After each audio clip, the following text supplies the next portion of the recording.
tumefika katika mradi wetu wa kwanza, mradi wa kiwanda hiki cha utengenezaji zana za kilimo. Mwenge wa Uhuru umepokea taarifa na umekagua kiwanda chetu. Mheshimiwa Mkuu wa Wilaya ya Mvomero, kiwanda chetu kinaendelea kujengwa na kwa awamu ya kwanza kimekamilika, vifaa vipo na tayari wanaendelea na training, lakini pia wanaendelea kuunda hizo zana za kilimo yakiwemo matrekta na vifaa vingine, pawatila tunaziona hapa nje. Mheshimiwa Mkuu wa Wilaya ya Mvomero, niseme tu kwamba namshukuru sana Mheshimiwa Rais Daktari Samia Suluhu Hassan kwa namna anavyoweka mazingira rafiki kwa wawekezaji wetu ambao wanakuja katika maeneo yetu. Tunamshukuru sana Mheshimiwa Rais kwa sababu hiki kiwanda kinakwenda kwa mkombozi wa Watanzania na sio Mvomero peke yake. Dr. Samia oye! Dr. Samia safi!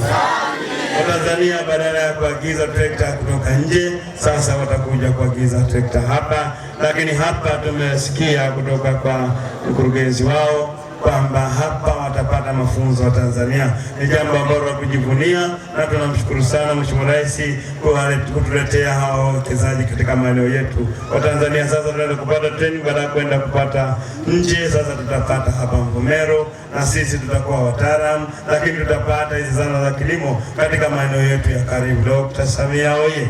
Dr. Samia safi!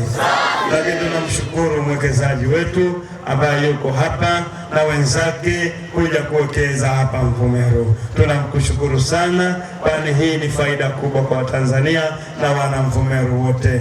Asante sana kuja kuwekeza hapa. Waambie na wenzako waje kuwekeza. Tanzania kuna amani, kuna utulivu, waje wawekeze. Tanzania kuna mambo mengi mazuri, njoni muwekeze. Wa Tanzania ni wakarimu.